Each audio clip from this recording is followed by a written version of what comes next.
fellow enthusiasts, Dan here with Battlefield Curator. Ever get that disgusted look from your family when you bring home another surplus gun? Yeah, we're gonna discuss why it's important to talk about and share your collecting passion with your wife, your kids, your parents, or your roommates. And to caveat this, some people may be emotionally attached to their ideology, such as people being anti-gun, or anti-military weapon, or anti-ownership of military items.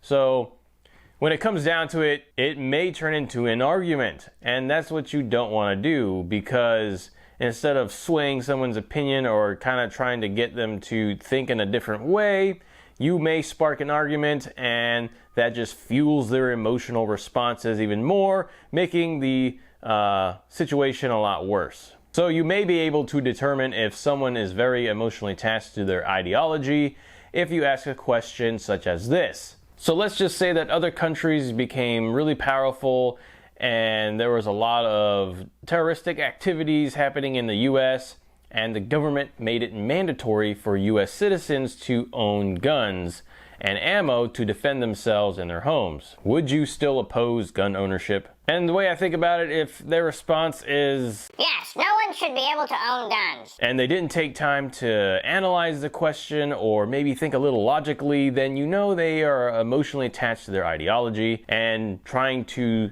debate or make a discussion might just not be productive at all. But if the folks you're talking to are up for discussion, or they want to know more about the military surplus collecting hobby, in my opinion, here's how you get started. First, to grab their attention, you want to talk about the monetary aspect of collecting. You could probably relate military surplus collecting to antique collecting, and as you've seen, as of recent years, antiques have gone up in value and sell for ridiculous prices at auction on eBay. The same can be said about military guns and gear. Many old military relics tend to hold their value or go up in value over time. Some can sell for thousands of dollars at auction. So what you want to do is you want to discuss or show them the data to back this up. You want to say, hey, these weapons used to be worth a few $100s back in the day, and now this M1 Garand is worth thousands of dollars. So also go show them what gun shops online are selling them for as well.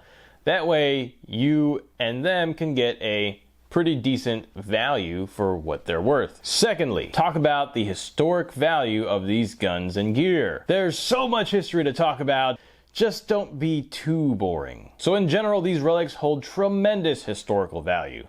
They were used by men and women when needed in a time of war. Prestigious men sacrificed their livelihood to fight in some of the bloodiest battles ever seen in the modern era. There was also a ton of military innovation during the late 1800s and early 1900s as well. If you have a particular piece, maybe share its history, like its design, its time frame of use, who used it, historical impact, and the lineage that it carries on. And something else that might help is to go to a museum together. A museum can be an enlightening experience to explore the past and learn so much. Next, talk about how these guns and gear can be used for survival if needed. If something happened and you needed to hunt animals or protect your home, these can come in handy. So now what if they say, oh yeah, we live in a perfect world, why would we ever need them? So if they try to counter it with, oh, we have so much technology, we live in a perfect world, you know, we're in a first world country, we don't need them.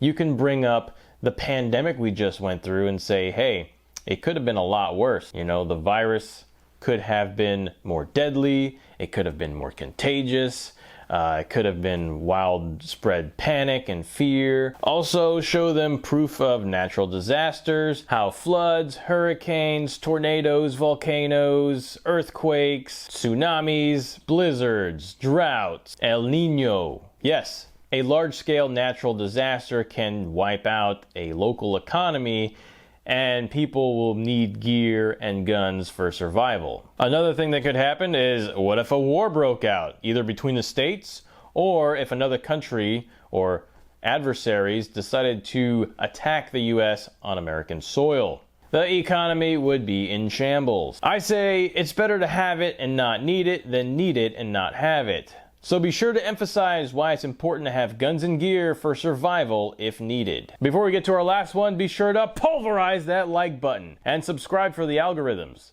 It really helps out with the growth of the channel. And if you find this information insightful, help us out by sharing it with some of your friends or your collecting buddies. Now back to the content. Lastly, you probably want to discuss the perks of the collecting hobby in general. Collecting has been around for thousands of years. It was the hobby of nobility. And then later on down the line, public museums became a thing, and now history was able to be shared with people all around the world. So when you think about it, museums are like a larger public display of collections, while yours is going to be a smaller private collection. The collecting hobby is essentially similar to very many other hobbies. A lot of people around the world partake in hobbies. Hobbies can be fun, enjoyable, and help reduce stress. Also talk about how the hobby of collecting has just been popularized more recently due to all the innovations and modern technology. Only in the recent modern era has the working man been able to partake